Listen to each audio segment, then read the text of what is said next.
Elle, c'est Mujinga Kangaje Sarah. Passionnée de culture africaine, elle finit par être diplômée de licence en anglais et art africain. Jeune, très jeune déjà, elle se sentait un attrait particulier pour la situation de la jeune fille, de la femme, de la mère et de la grand-mère. Et elle décida de s'engager et de devenir une activiste très pointilleuse. Et elle finit par créer une organisation non gouvernementale et sans but lucratif appelée La Voix des Femmes. Elle assiste actuellement les femmes et les jeunes filles normalement qui ne connaissent pas tous leurs droits et essaye de changer son milieu du peu qu'elle peut sans pour autant attendre qu'on lui autorise, qu'on lui donne le droit de s'intéresser aux questions essentielles à la femme. La voici aujourd'hui qui se livre dans un entretien exclusif et essaye de donner son penchant, ses a priori, ses à peu près, mais aussi les luttes contre lesquelles elle est butée dans cette jeunesse dynamique que nous entrevoyons aujourd'hui. Sarah. Bonjour Sarah. Bonjour Monsieur Lionel. J'espère que tu vas bien. Ah oui, très bien. Je suis heureux de t'accueillir encore une fois sur ce plateau, mais cette fois c'est pour toi que je suis là, c'est pour toi que nous sommes tous là. Je sais que tu es la visionnaire de La Voix des Femmes, mais La Voix des Femmes, ce n'est pas seulement crier que vous êtes allé à tel endroit, que vous avez rencontré tels enfants, que vous avez tenu telle réunion. C'est aussi la proximité, c'est aussi être proche. Mais être proche de quelle manière? C'est en racontant d'abord votre propre histoire. De là, vous avez eu l'inspiration de vous investir personnellement dans l'éveil des autres qui sont endormis tant par le système, tant par le manque de volonté personnelle. Alors on en vient à toi.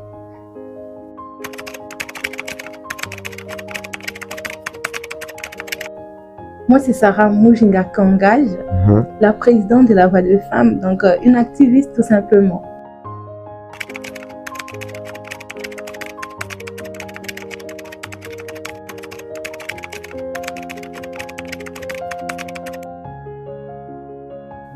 En tout cas, Sarah, c'est une jeune fille, une enfant qui a grandi dans une grande famille. Étant l'aînée de sa famille de 9 personnes, dont elle est l'aînée, où il y a aussi 2 garçons, qui est ses jeunes frères, elle a été toujours comparée, déjà. Elle a toujours été comparée. J'ai toujours été comparée. Il faut que je parle à la première personne pour que les gens comprennent bien. J'ai toujours été comparée à ce jeune garçon qui est mon petit frère par 2 mots. Parfois, je ne sais pas si c'était pour m'encourager ou c'était pour l'encourager, mais les processus, soit la méthode n'était pas bonne. Ça touchait à mon mental. Comme par exemple, lorsque mon papa qui disait à mon frère que c'est toi l'héritier. Tu as tes grandes sœurs, mais c'est toi l'héritier parce que c'est toi l'homme. Et du coup, moi, Sarah, étant l'aînée, je me sentais écartée, je me sentais illégitime puisque en soi, tous les enfants doivent être des héritiers. Et entre-temps, quand tu es l'aîné, tu as encore ces droits d'aînesse que nous reconnaissons. Alors que quand un parent dit à un jeune garçon devant toi que c'est toi l'héritier et les autres vont aller chez leur mari, c'est comme si notre destin est lié à notre mariage. Alors que non, ce sont des choses qui m'ont toujours révoltée. Et je me rappelle aussi lorsque je grandissais, dans mon entourage, les gens étaient contre que je puisse étudier. Et quand j'étais je me rappelle quand j'étais en 3e, qui est aujourd'hui 1re, un oncle paternel m'avait dit, toi avant que tu sois en 6e, on va t'enceinte. Ton père est en train de gaspiller pour rien de l'argent. Et aussi, on était en train de juger mon papa parce qu'il payait aussi pour moi on disait toujours, tu es en train de payer cher l'étude de cette fille, elle sera mariée donc tu dépenses pour rien. Et ce sont des choses qui m'ont toujours blessée, oui, très blessée même, puisque je me sentais insuffisante. Je me sentais toujours inférieure à l'homme et ça a créé en moi l'envie de toujours vouloir prouver au monde et à ma famille que je peux aussi bien que je suis une femme. Et Et lorsque tu es en train de vouloir prouver, non seulement c'est comme si tu es en train de quémander de l'amour pour ton entourage, qu'on puisse te regarder toi et non les autres. Et c'est comme ça que tu es en train de demander beaucoup, même lorsqu'il ne faut pas demander. Et même maintenant là, je pense que je ne suis pas encore guérie puisque je suis toujours révoltée. Il suffit d'un mot un peu très comparatif pour que je puisse me révolter, soit crier même. Et la personne en face de moi ne va pas comprendre pourquoi est-ce que je crie, alors que c'est cet enfant qui vit en moi qui crie parce qu'il n'a pas été écouté, n'a pas été considéré par rapport à ses rêves. Je me rappelle, lorsque je voulais choisir une option pour moi, on m'a dit, une femme, étant femme, moi je ne peux pas payer pour toi, puisque moi je voulais faire l'hôtellerie. Et mon papa avait refusé de payer pour moi s'il fallait que je puisse choisir l'hôtellerie. Il a dit, tu ne peux pas les faire parce que tu es une femme. Moi, je ne peux pas payer pour toi. C'est comme si quand tu es femme, on est en train de... Ton destin n'est pas vraiment entre tes mains.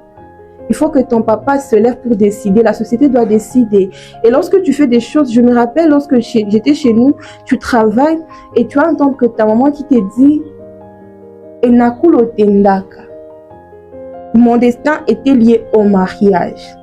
C'est-à-dire tout ce que j'ai eu à faire, on me ramenait toujours au mariage et à servir l'homme.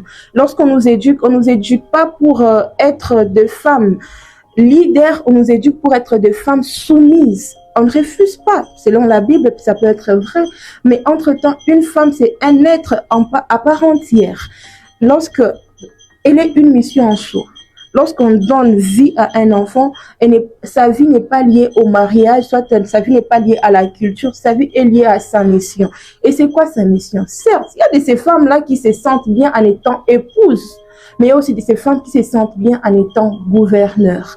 Il y a de ces femmes qui se sentent bien en étant professeurs. Et on ne doit pas les limiter parce que c'est comme ça, parce que c'est la nature.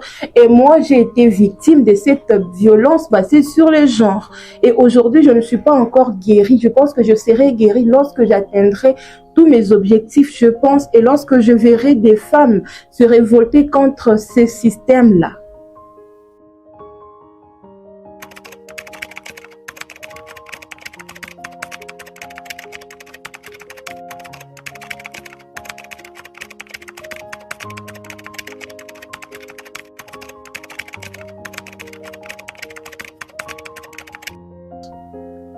Malheureusement, non. Les filles n'ont pas accès à la même chance puisque les filles d'ici, elles sont quand même, les parents sont quand même conscients. Et le système aussi, nous avons des écoles qui sont autour de nous et ce qui fait que les parents sont aussi influencés par d'autres parents qui envoient leurs enfants à l'école. Et moi, quand j'étais au village Kamakonde, il y a déjà que c'est dans un village où il n'y a aucune école et il y a seulement une église. Et moi, je pense que s'il y a quand même des personnes qui pensent avoir des églises là-bas, c'est aussi possible. Des écoles. Donc là-bas, les filles déjà sont programmées à être des femmes et des épouses, à servir l'homme déjà à l'âge de 12 à 10 ans. Lorsque déjà la fille a ses menstrues, elle est initiée pour servir. Nous voyons des filles même à 13 ans déjà, elle est enceinte. Voire même des filles à 12 ans, elle est enceinte. À 14 ans, elle est enceinte. Elles accouchent dans des maisons, pas à l'hôpital. Elles accouchent dans des maisons. Parfois, on introduit des herbes dans leur partie génitale. C'est que dans leur partie génitale, c'est tellement de choses qui... on a l'impression que lorsque nous sommes en ville, on pense qu'on a évolué. Alors que lorsque nous partons dans des milieux ruraux, on n'a pas encore évolué. Puisque ces personnes-là ont aussi droit à la santé, ont aussi droit à l'éducation, chose qui n'est pas encore faite jusqu'ici. Plus de 80.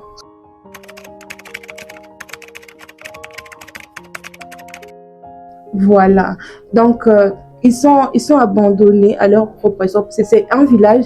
Et moi, je pense que peut-être si j'ai été là-bas, pour moi, c'est une mission. Et lorsque un jour Dieu pourra me bénir, pour avoir un poste de décision, la première des choses que je commencerai, ce sera par là. C'est un village qui m'inspire beaucoup.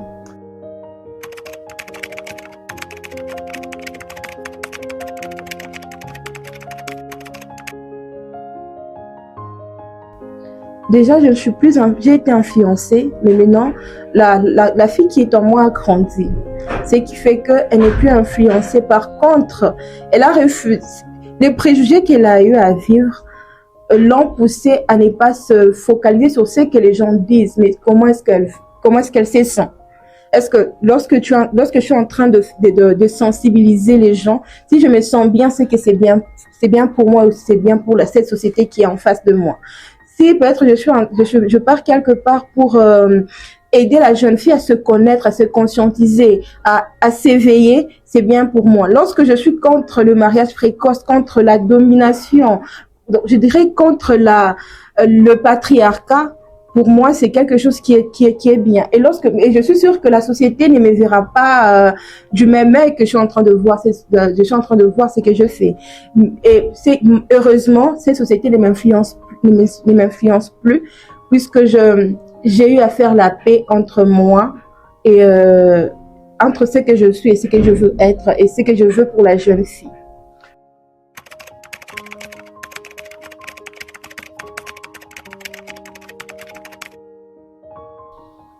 Déjà, la femme, elle doit se connaître.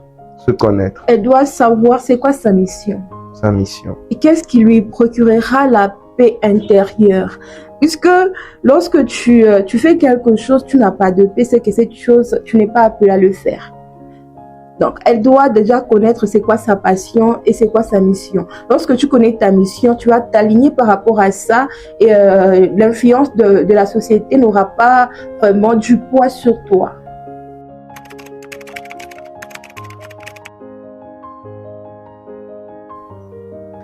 Chère jeune fille, je viens du silence. Je viens de quelque part où la femme n'avait pas le droit de parler devant les hommes, où la femme n'avait pas le droit de donner ses avis devant la société, de juger aussi la société, surtout les systèmes patriarcaux. Mais aujourd'hui, par la grâce de Dieu, aujourd'hui parce que je suis rentrée en moi, j'ai découvert ma mission, je me suis levée et j'ai dit non. C'est comme ça que je veux aussi que tu t'élèves là que tu es, que tu découvres ta mission, que tu arrêtes d'abord de suivre tout ce que la société est en train de dire de toi. Arrête d'abord d'écouter qu'est-ce que la tradition, les cultures, tout ce qui se sont déjà passé avant toi. Regarde, qu'est-ce que toi tu veux être? C'est quoi ta mission?